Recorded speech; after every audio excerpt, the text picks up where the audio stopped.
José, bienvenido al podcast Quecana de la ONG Ser Humano, en donde tenemos como objetivo visibilizar las historias de las personas que hoy se encuentran cumpliendo una sentencia en las cárceles de nuestro país o que en algún momento pasaron por esa situación.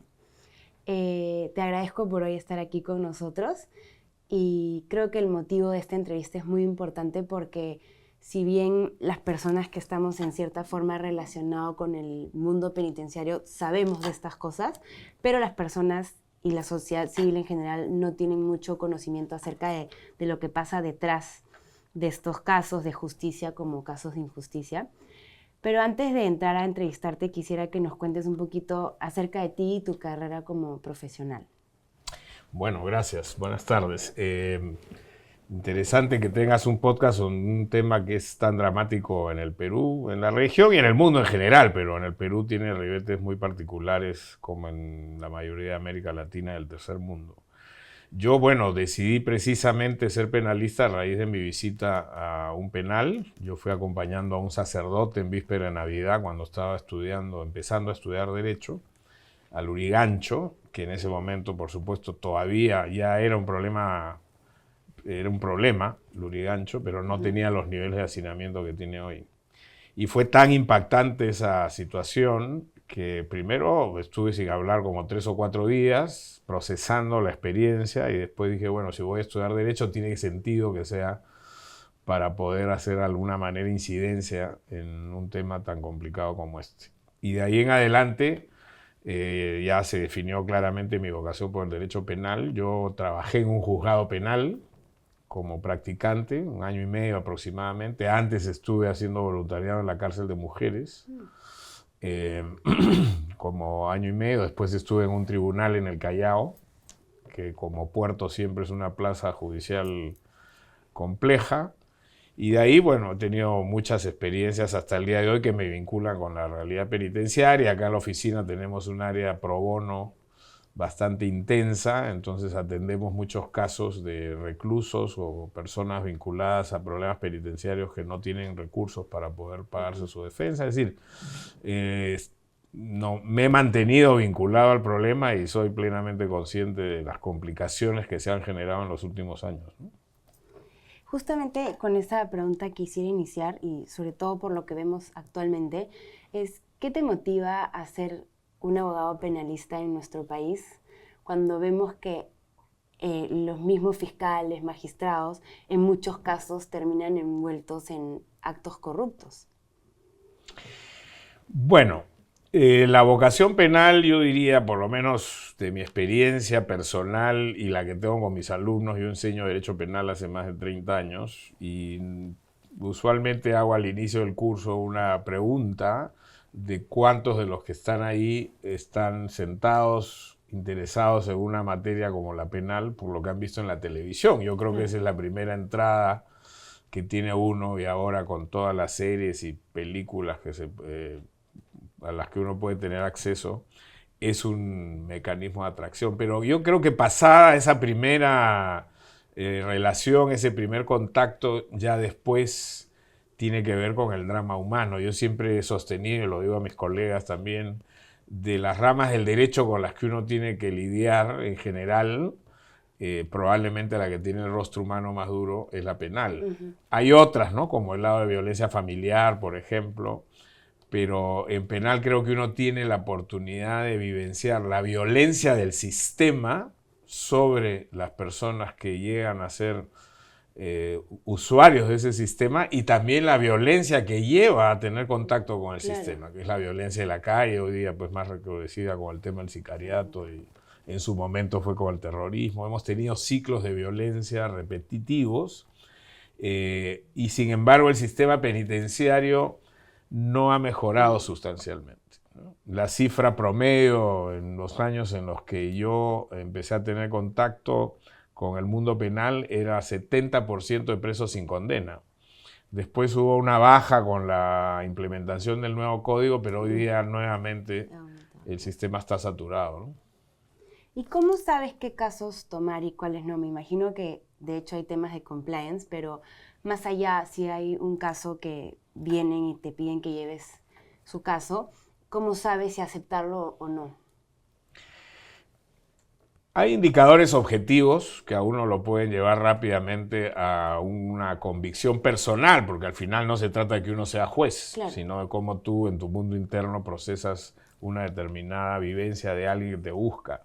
Pero yo creo que fundamentalmente a mí lo que me ha dado la capacidad para discernir con mayor claridad y tranquilidad es la experiencia, ¿no? Porque al comienzo uno le cree a todo el mundo, Claro, quiere claro. creerle a Ajá. todo el mundo. Muchas de las personas que están vinculadas como usuarios del sistema penal son grandes narradores, inventores de cuentos también. Entonces es fácil que uno Les se crea. pueda confundir o ingenuamente les crea. Hoy día creo que hay ya un sistema desarrollado, por lo menos acá en la oficina lo tenemos bastante ejercitado, que con determinadas preguntas y unos chequeos básicos alrededor de la historia tú puedes con cierta Claro. certeza, nunca haber la convicción total, pero con cierta certeza decir, este es un tema que me parece que merece ser defendido o no. Pero esa es toda una controversia. Yo acabo de estar invitado a el curso de ética en la Facultad de Derecho de la Universidad Católica y me invitaron precisamente para discutir esto. ¿El abogado tiene derecho o no tiene derecho a negarse a defender a alguien, ¿no?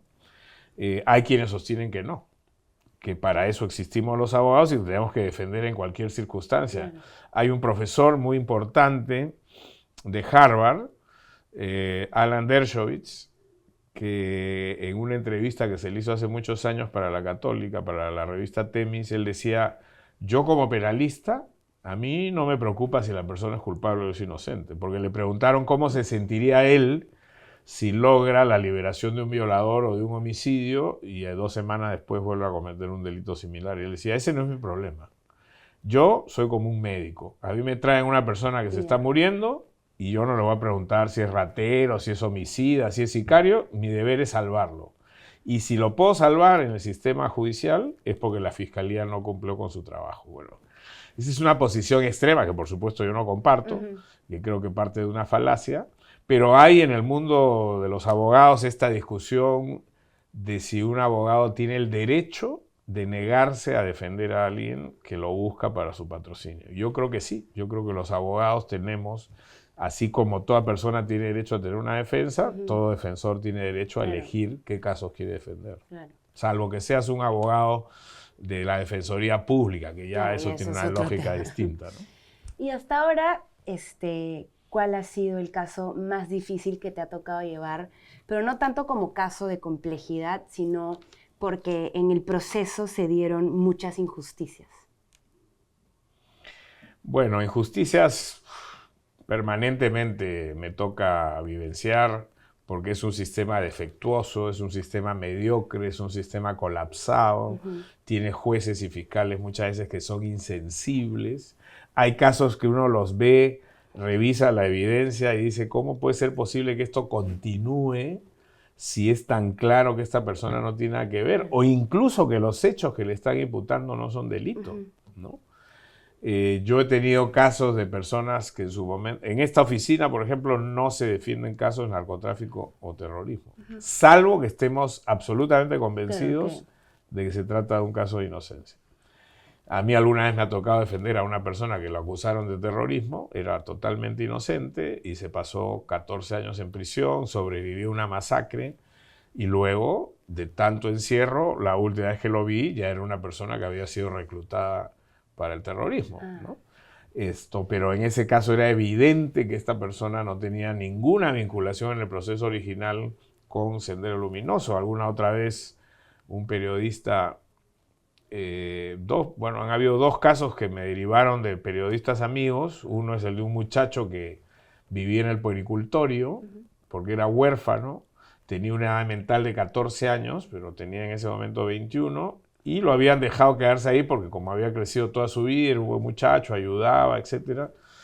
Y un día aparece una niña muerta en la piscina, que incluso aparentemente había sido violada, una niña de 8 años de edad con retraso mental. Y llegó la policía, como no encontraban ningún elemento para resolver el caso, lo agarraron a lo acusaron, lo llevaron, lo torturaron, lo ahogaron en el mar de Ventanilla con una soga y le hicieron firmar un documento en el que él decía que había sido el autor de ese delito. pudimos probar rápidamente de que ese día, a esa hora, él estaba con varios otros amigos del puericultorio realizando otras actividades. Pero igual tomó cerca de 8 meses que este muchacho fuera liberado, ¿no? Con el trauma que eso significa. Y alguna otra vez, el caso de un muchacho que vino de provincia, no tenía trabajo, estaba recién llegando a Lima, va al mercado central, le ofrecen una chambita ahí para ayudar a cargar un camión, está cargando costales en un camión, en ese momento llega la policía, abren el costal y encuentran pasta, ¿no? Y este muchacho se vio privado de su libertad, me parece que como 6 años, hasta que finalmente cuando intervinimos nosotros ya a nivel de la Corte Suprema se logró probar de que no tenía ningún elemento en su contra, pero como esos miles son tantos. Y a eso quería llegar. ¿Por qué en nuestro país se vulnera tanto la presunción de inocencia si se dice, ¿no?, en teoría, que uno es inocente hasta que se demuestre lo contrario, pero se vulnera mucho la presunción de inocencia? Y no solo eso, sino también se dice que la prisión preventiva es la excepción, no la regla, pero también en nuestro país, ¿por qué todo eso funciona al revés? Y por qué también la persona a la que se le está sindicando algo, digamos, tiene que ir a demostrar su inocencia cuando en realidad ese es el rol de los fiscales, ¿no? O sea, ¿por qué pasa eso en nuestro país? Bueno, primero no solo pasa en nuestro país, eso es una constante en casi todo el mundo, incluso en los países desarrollados. Habrás visto, hay más de una película y serie de gente que ha sido injustamente condenada en Estados Unidos, en Inglaterra, en otras partes. Pero lo que pasa es que aquí pasa masivamente. Y yo creo que hay muchas respuestas para esa pregunta, no hay una sola. En primer lugar, la presunción de inocencia tiene excepciones, ¿no? Por eso existen las detenciones preliminares y las detenciones preventivas. Pero por eso mismo también esas excepciones están muy bien reguladas. Tienen que cumplirse con ciertos criterios. La Corte Suprema ha dado circulares donde establece cuáles son los indicadores, etc. Y sin embargo, no ocurre el respeto a esos elementos, el arraigo domiciliario, el arraigo familiar, el arraigo laboral.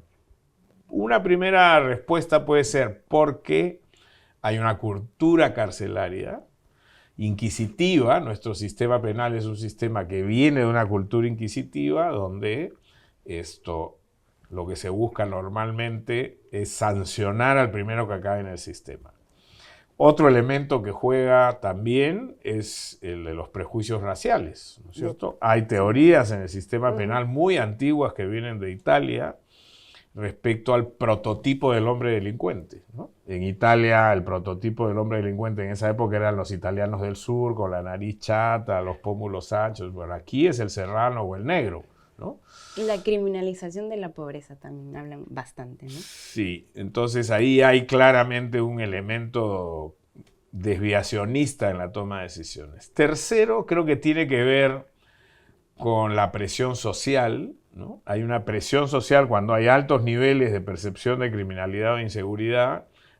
Los jueces y los fiscales sienten una presión y entonces estas detenciones provisionales o preliminares se convierten en sentencias anticipadas. Claro, exacto. Y pese a que no se cumplen con los requisitos que establece la ley, los meten presos. Y hay cosas tan absurdas como en estos tiempos incluso ver presa a gente que está por robos mínimos, por haber sustraído un celular sin violencia, etcétera, etcétera. Y otro tanto tiene que ver ya con la incapacidad, la mediocridad de jueces y fiscales que están muy mal preparados, no tienen idea de cuál es una decisión razonable en derecho de un Estado democrático como el que debería inspirar nuestro sistema. Y por supuesto siempre hay corrupción, ¿no? Muchos casos en los que, incentivados por una coima, por un pago, alguien termina perjudicado, ¿no? Exacto. Pero son múltiples factores, ¿sabes? Es un tema, no hay una respuesta única. Un tema complejo. Además, por supuesto, cuando hay crisis de seguridad como las que estamos viviendo ahora, lo que se vende son los sistemas de mano dura, ¿no? Queremos un Bukele, ya 40.000 presos en un fin de semana. Y que no tengan abogados y que no tengan ni siquiera una acusación de la cual defenderse, un solo abogado para 500 presos, ¿no? Eso es más o menos la tasa que ha estado manejándose en El Salvador.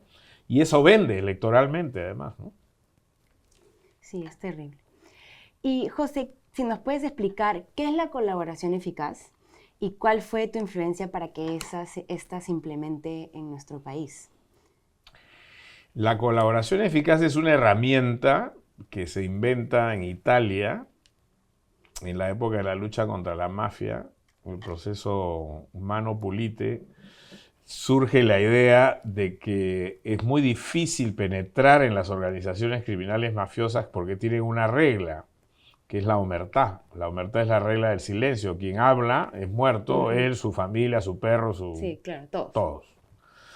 Entonces los italianos inventaron esta fórmula en virtud de la cual se canjea información a cambio de bajarle la pena o incluso perdonar a la persona que colabora de esa manera. Entonces, el primer elemento para que funcione una ley Pentiti, una ley de arrepentimiento, como fue en su origen, o una ley de colaboración eficaz como la que tenemos aquí, es que la persona que solicita acogerse a esa herramienta tiene que reconocer que ha cometido un delito. Claro. O sea, no puede ser un testigo. El testigo no tiene nada que canjear porque él no ha cometido un delito. En cambio, quien en calidad de autor o cómplice ha cometido un delito, ese sí tiene la posibilidad de establecer este canje.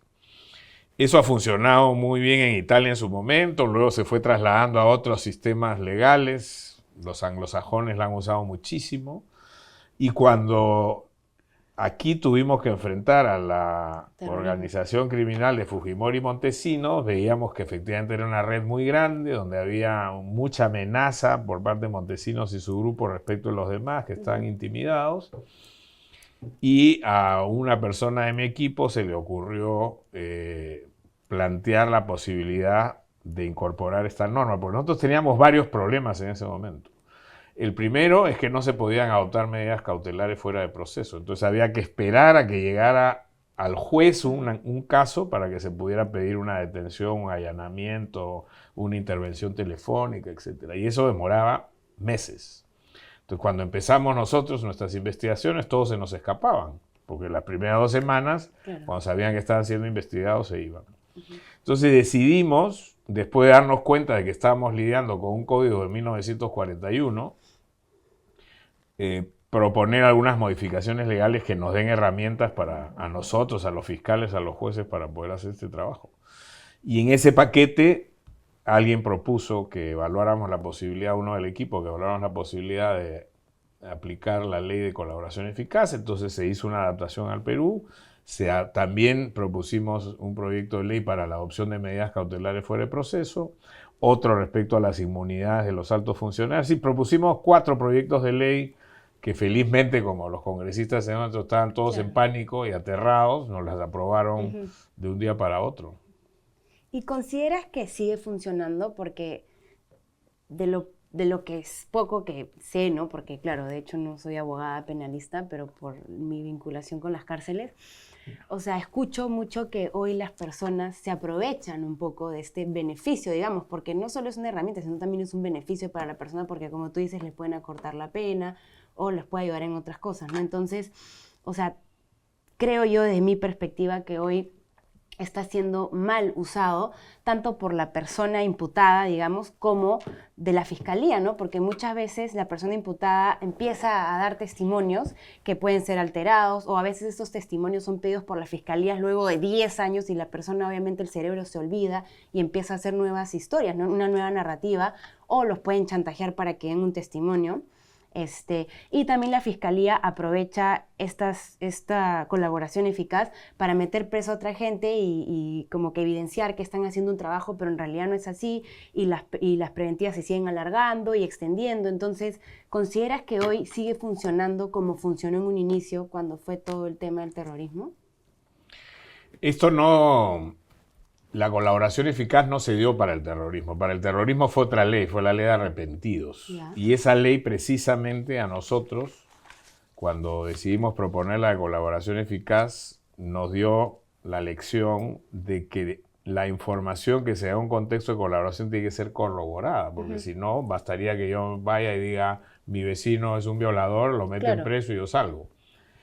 Y eso pasó con el terrorismo. Hubo que crear una comisión especial, la Comisión Lancier, y liberar a más de 800 personas inocentes que habían sido encarceladas con esta ley de arrepentidos. Entonces, por eso es que nosotros introdujimos en el proyecto toda la fase de corroboración. No basta que yo dé una información, tengo que de alguna manera corroborar esa información. Lo hace la fiscalía, lo hago yo, lo hacemos juntos.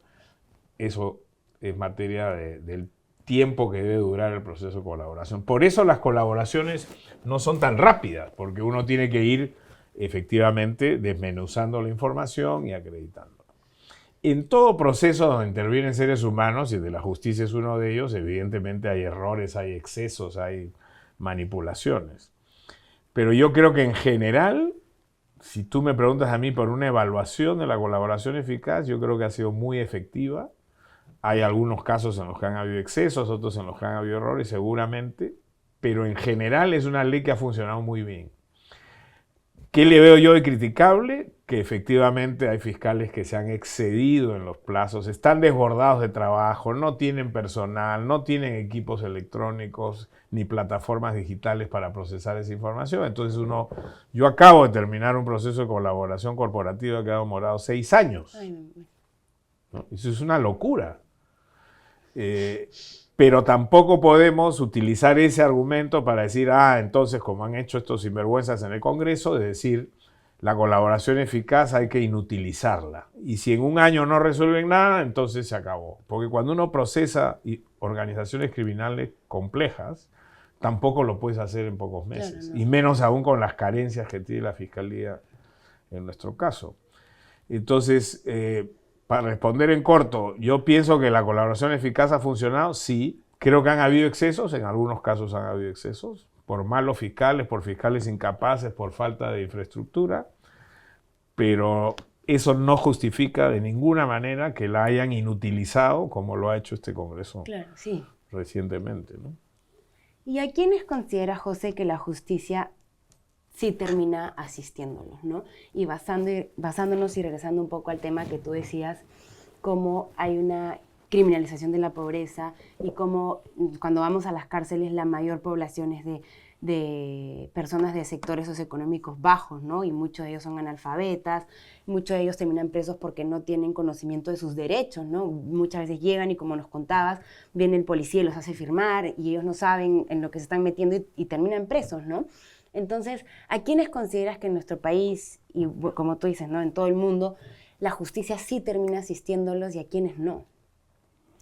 Bueno, el tema de acceso a la justicia es un tema también trabajado por mucho tiempo, ¿no? Claramente hay un sesgo. Alguna vez un criminólogo crítico en los 80 decía que el sistema penal es como una telaraña, ¿no?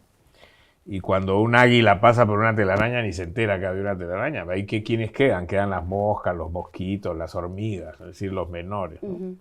Y esto viene desde lo que se denomina en criminología también los procesos de criminalización primaria. ¿Cómo empieza la criminalización? Con la forma como se hace una norma penal.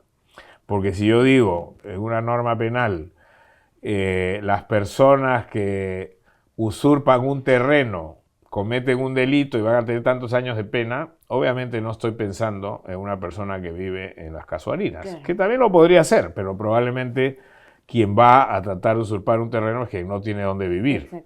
Ya después aparecieron las mafias de terreno. Entonces, hay claramente un sesgo del sistema hacia las personas más vulnerables de una sociedad. Hoy día eso creo que ha cambiado un poco. Creo que la experiencia de Fujimori y Montesinos, la experiencia de Lavajato, del Club de la Construcción, han demostrado que tenemos también fiscales y jueces que están dispuestos a comprarse los pleitos de la criminalidad del poder, que es ciertamente la más peligrosa y la más perniciosa. Uh-huh. Pero en términos generales, quienes salen mejor librados son quienes tienen mejores recursos económicos, más poder económico político, y los más perjudicados suelen ser los que vienen de sectores vulnerables. También hay que entender que en sociedades como las nuestras, el hecho de la marginación y de la pobreza hace que efectivamente se generen bolsones como los que estamos viendo ahora, donde la criminalidad violenta tiene un terreno más fértil para crecer. El sicariato, la extorsión, los feminicidios, los delitos de sangre, ¿no? Y de tu perspectiva, ¿por qué crees que hemos llegado a esos niveles de criminalidad? como tú dices, ¿no? En el mundo, o sea, esto se está viendo en todo el mundo, pero ¿qué está pasando y cuál crees que podrían ser las soluciones para controlarlo? Bueno, en el caso peruano, claramente viene la ausencia de una política criminal. No somos un Estado que planifica, no tenemos, o sea, un Estado que tiene un ministro del Interior que cambia cada 3 meses, ¿qué política de seguridad puedes tener? ¿No? Y además, desde el sector justicia se ha planificado poco, tanto en la carrera judicial, por eso hay mucho juez o fiscal mediocre. No sé si has visto los exámenes que le han tomado a estas fiscales que ahora han destituido. No podían ni responder una pregunta tan básica como cuáles son los fundamentos de la República, ¿no? Entonces, y esto tiene que ver con las universidades mediocres que los políticos alientan con el hecho que han desmontado el suelo. Entonces, todo es una cadena, ¿no? Que tiene que ver con una sociedad que no es igualitaria, que no tiene el bien común como elemento central, donde evidentemente hay sectores que tienen mucho menos espacio para satisfacer sus necesidades o realizarse. Todo eso confabula, pero ya una vez que se produce la dinámica social, un Estado debería tener una política criminal, una política de seguridad, de readaptación social, etcétera, etcétera. Nada de eso tenemos, ¿no? En los últimos años hay algunos esfuerzos aislados. Yo creo que el jefe del INPE es un tipo que está tratando de hacer lo que puede.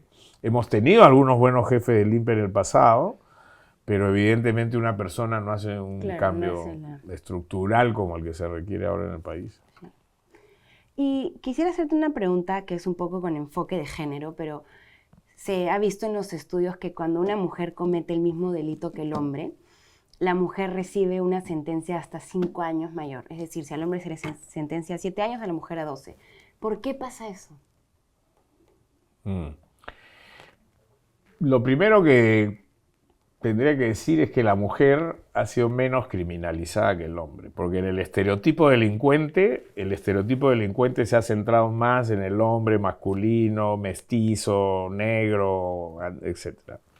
Y por lo tanto, las agencias de control les toma mucho más esfuerzo pensar que una mujer puede dirigir una banda criminal, por ejemplo, ¿no? Y después se ha demostrado que en el caso de la minería ilegal, que en caso de incluso bandas de asaltantes o de sicarios hay mujeres involucradas, pero hay una resistencia probablemente por ese pensamiento utópico de género, decir la mujer es buena, mi madre, mi hermana, etc., ¿no? Pero ya una vez que la mujer cae porque es burrier, porque está vinculada, no sé, a prácticas abortivas, tráfico de drogas, lo que fuera, como pasa en casi todo, en todos los mecanismos de control de esta sociedad, es discriminada en contra, ¿no? Las mujeres les pagan menos por los mismos trabajos que hacen que los hombres, y por lo tanto las mujeres pueden recibir penas más altas por los mismos delitos de hombres que han incurrido en eso. Entonces ahí hay una situación un poco contradictoria. Creo que el sistema es resistente a involucrar mujeres, pero una vez que las involucra es más cruel que con los hombres. Exacto. Y José, ¿cuál crees tú que es el rol que tiene, o sea, que deberían tener los medios, pero que en realidad terminan teniendo con la presión mediática cuando hay casos, ¿no? Porque muchas veces los fiscales y jueces, como tú dices, no van a querer ir en contra de un reportaje que está rebotando en todos los medios, porque no se van a correr ese riesgo. Entonces, ¿qué pasa con los medios? O sea, ¿y cuál es la influencia de la presión mediática en los casos? Bueno, con los medios pasan varias cosas. Para empezar, hay medios serios y medios que son una basura, ¿no? Y los abogados muchas veces, porque tenemos un sistema ineficaz, indolente, corrupto en muchos aspectos, no nos queda otro camino que ir a los medios para denunciar un hecho, porque sabemos que con ese juez o con ese fiscal no vamos a resolver el caso. Entonces, cuando uno hace una denuncia pública y demuestra públicamente que su caso es un caso justo, recién muchas veces hay la presión social como para que eso se pueda resolver. Eso evidentemente le da ventaja a aquellos procesados que tienen abogados que pueden tener acceso a los medios de comunicación. Claro. Las redes sociales han mejorado esa situación, porque hoy día uno puede acceder a redes y hacer campañas sin necesidad de conocer a alguien en la televisión o en el periódico. Pero yo diría que en un primer lugar, yo no satanizaría el rol de los medios, al contrario, creo que los medios han cumplido un papel muy importante para resolver algunos casos humanitarios inaceptables. Ahora, que haya una tendencia en determinados medios que no son serios a criminalizar toda la noticia, es decir, es realmente espantoso prender un canal de televisión de línea abierta en un noticiero de las 10 de la noche y ver que los primeros 35 minutos son mataron, secuestraron, violaron, asesinaron. Cuando uno cuestiona eso de los medios te dicen, bueno, pero esa es la realidad, nosotros tenemos que transmitir la realidad. Hay muchas formas de transmitir la realidad y esa creo que no es la mejor. Entonces, hay muchos medios que se han dado cuenta, los pasquines de Sol 50 que están ahí, que venden con el morbo de la gente, ¿no es cierto? El asesinato, la violación, el sicariato, eso vende. Y hay medios que se prestan a eso. Entonces ahí ya están en juego el rating, la influencia política y otro tipo de intereses. Ahora, la pregunta final es ¿qué impacto tiene eso en la justicia? Exacto. Y eso ya depende de qué tipo de jueces y fiscales tengas. Si es un juez que tiene clara su función, que conoce su caso, que está actuando con criterio de conciencia, ese no se va a dejar intimidar por... Pero esos son pocos en nuestro país, ¿no? Hay de todo, hay de todo. Hay jueces y fiscales que si ven que su caso está en la televisión, no solo no se asustan, sino que se ponen peores, ¿no? Y empiezan a amenazar a todo el mundo. Hay jueces que se chupan, o fiscales que se asustan y entonces quieren complacer a la opinión pública. Es una realidad que es muy fluctuante y depende mucho de los actores que estén involucrados. ¿Y crees que la abogacía penal le ha fallado al país por no llevar los casos como se debe? Porque también escuchas mucho en las cárceles que los abogados no van a escuchar a sus clientes, no van a recorrer las cárceles. Entonces, ¿crees que la abogacía penal le ha fallado al país? La abogacía es una profesión en crisis, ¿no? Como yo diría casi todas las del sistema de justicia. A mí, que soy profesor y que además por estas oficinas han pasado cientos de jóvenes que se han formado aquí, algunos extraordinarios y otros realmente espantosos, yo lo que veo cada vez más, primero porque el derecho penal antes no era atractivo para gente de clase media o media alta, era para los abogados pobres, digamos, ¿no? Los abogados de los niveles sociales más altos veían con desprecio el derecho penal. Pero después apareció todo este fenómeno del derecho penal económico, y claro, con el crecimiento de la economía, la sofisticación del derecho penal, entonces ya hay gente de otros niveles sociales que empiezan a... Y los estudios grandes empiezan a decir, oye, ¿por qué no tenemos penalistas si es buen negocio? Y ahí lo que ha pasado en las últimas décadas, diría yo, es toda una generación de jóvenes que ven en el derecho penal una fórmula de ascenso económico rápido. O sea, ¿yo qué quiero tener? Quiero tener mi camioneta 4x4, mi casa en la playa, mi pareja que sea de la farándula, que sea guapa, no sé qué, y viajar. Entonces, ¿cómo hago eso rápido? Derecho penal. Me meto al derecho penal. Y entonces defiendo a cuanto corrupto, narco. Exacto. Y la plata está ahí. Rápido. Entonces sí hay una crisis como en la familia, como en la medicina, lo que pasa es que acá tiene un rostro social y humano complejo, ¿no? ¿Cuántos abogados que estafan a sus clientes, sobre todo los que están presos, ¿no? Sí. Abogados que les mienten que no tienen ningún contacto con su cliente, les hacen vender hasta su casa, su balón de gas para poder cobrar un honorario por engañarlos, ¿no? Sí, eso es terrible y muy cierto. ¿Y cómo crees que podríamos dignificar a los abogados de oficio? Yo hice mi tesis sobre la defensa de oficio.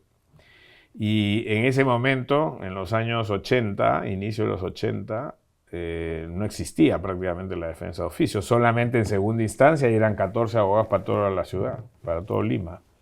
Y cuando uno veía los resultados de abogado privado versus abogado de oficio eran 85 a 15. ¿No? Después el Ministerio de Justicia toma conciencia de esto y crea el área de la defensa pública. Y ahí debo decir que me he encontrado con abogados jóvenes súper motivados, o sea, realmente ha habido una preocupación por reclutar gente con buen perfil, mejor preparados, que asumen hasta con mística, diría yo, su función. No todos, por supuesto, pero hay un número interesante de abogados jóvenes o no tan jóvenes que están en la defensa pública haciendo un buen trabajo.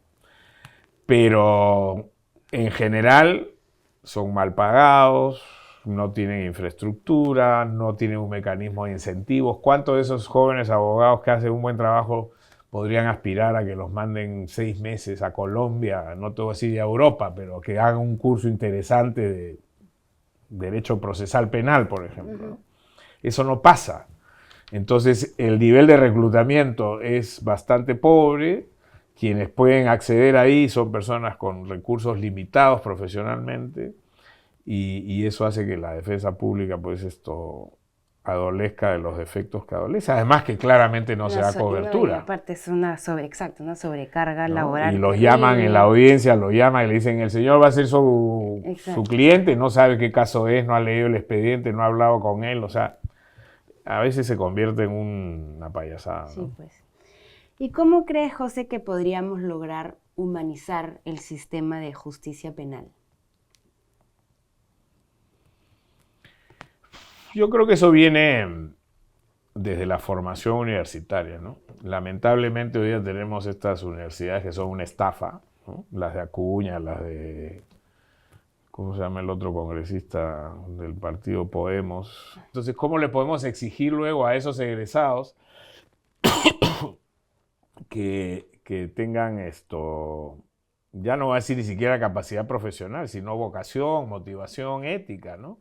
Entonces, yo creo que esto pasa por tener, claro que hay un problema social más grande, que es el país mismo, la formación en el colegio, la familia, en fin, todas estas otras áreas de control social primario, pero el problema de la justicia no se va a resolver solamente poniendo a gente que tenga una capacidad técnica jurídica para resolver un caso, si es que no entiende que detrás de ese expediente hay un ser humano, hay un drama, hay una familia, hay gente que sufre, tanto del lado de las víctimas como del lado de los victimarios, ¿no? Y estamos muy lejos de eso, porque se ha convertido en una profesión o en un sistema instrumental, mecanizado, ineficiente, corrupto en buena parte, ¿no? Entonces creo que se requiere una reforma estructural profunda, y eso pasa, por lo menos, para no ir tan atrás, desde la formación universitaria. Pero ahora que se tiraron, Luna es el congresista al que me refería, ¿no? Ahora que estos señores se han tirado la SUNEDU abajo, ya no hay control de calidad de la formación universitaria. Entonces mañana tiene un título cualquiera. Sí, pues porque se ve también mucho que en los casos, ¿no? Los jueces no buscan saber la historia que hay detrás de estas personas. Y justo eso también es una de las finalidades de este podcast, ¿no? Efectivamente, escuchamos historias de personas que han cometido delitos o que estuvieron presas inocentemente, pero ¿qué pasó? Y justo también quería llegar a eso, José, porque sabemos que cuando la persona comete un delito y va a recuperar su libertad, tiene que pagar la reparación civil. Entonces, últimamente he estado entrevistando a varias personas que estuvieron presas inocentemente y gracias a Dios hizo justicia y recuperaron su libertad, pero el daño que les ha quedado post-cárcel es terrible, ¿no?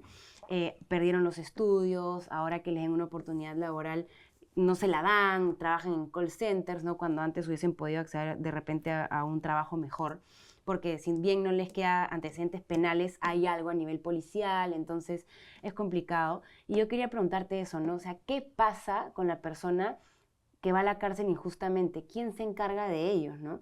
He escuchado a abogados que dicen que está normado también que la persona cuando va a la cárcel injustamente y sale puede demandar al Estado, pero mientras esa demanda la admiten y corre trámite, me imagino que la persona luego de esa experiencia ya no quiere saber nada. O sea, ¿cómo podríamos reparar el daño de estas personas, ¿no? Que en su mayoría pierden el trabajo, pierden a su familia, pierden sus estudios. ¿Y quién ve por ellos, no? Y esto muy poca gente lo conoce, porque la gente muchas veces cree que estén en la cárcel todos son culpables y deben quedarse ahí y pudrirse en la cárcel, ¿no? Pero estos casos, ¿quién los ve? ¿Y qué pasa con estas personas cuando salen de la cárcel? La indemnización por error judicial no existe en el Perú. O sea, existirá en la letra del Código Civil, pero en la práctica yo no conozco, a mi edad, ningún caso en el que alguien le haya ganado un caso al Estado peruano porque lo condenaron injustamente. Y son muy pocos los países donde creo que eso funciona. O sea que por ese lado, olvídate, porque por ahí no va a venir nada. El Estado peruano no reconoce las víctimas que genera, y no solamente en términos de justicia, en el ámbito de la salud, en el ámbito... Mira nomás el tema de la desnutrición y los problemas de anemia infantil, casi 40% de la población. ¿Quién se hace cargo de esos niños? ¿No? Y esos no han cometido un delito siquiera, ¿no? Entonces por ahí no viene.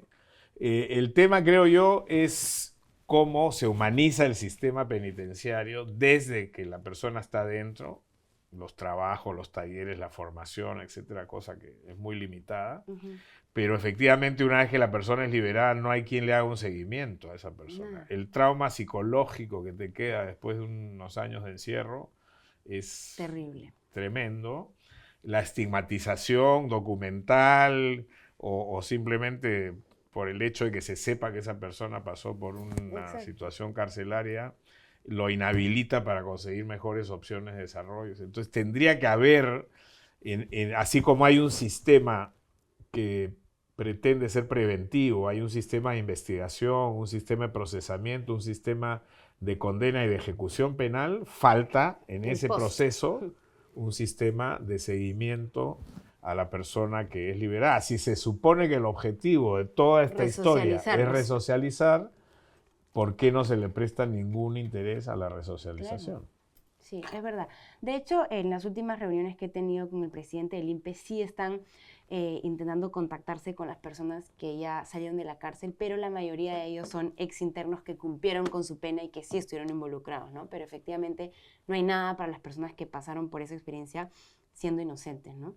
Y el impacto que les deja es terrible.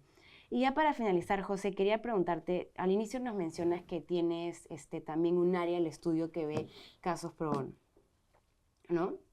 Entonces, ¿cómo podría una persona acceder a eso?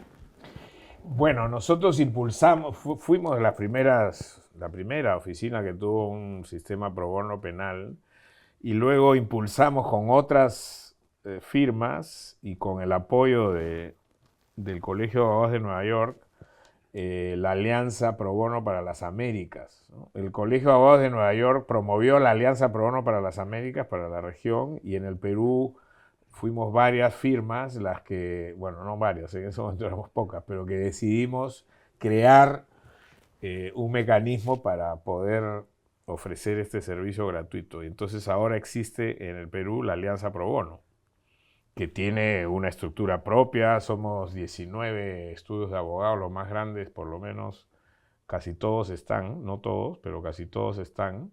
Y hay un sistema con una secretaría. El que quisiera acceder ahí presenta su solicitud, es procesada por esta secretaría, luego se pone en una plataforma donde los estudios que somos parte vamos tomando los casos, ¿no? El tema normalmente es que se priorizan los casos de interés público, ¿no? O de graves violaciones a los derechos humanos. Porque como comprenderás, la demanda es gigante. Enorme, claro. Y no todas las oficinas tienen capacidad para ese servicio, ¿no? Ya, José, bueno, gracias. Gracias por tu entrevista y por todo lo que nos has contado, porque creo que muchas veces la gente externa a esta realidad no conoce. Gracias. Con gusto. Y adelante con el proyecto, que me parece muy interesante. Gracias. Ahí vamos, con fuerza.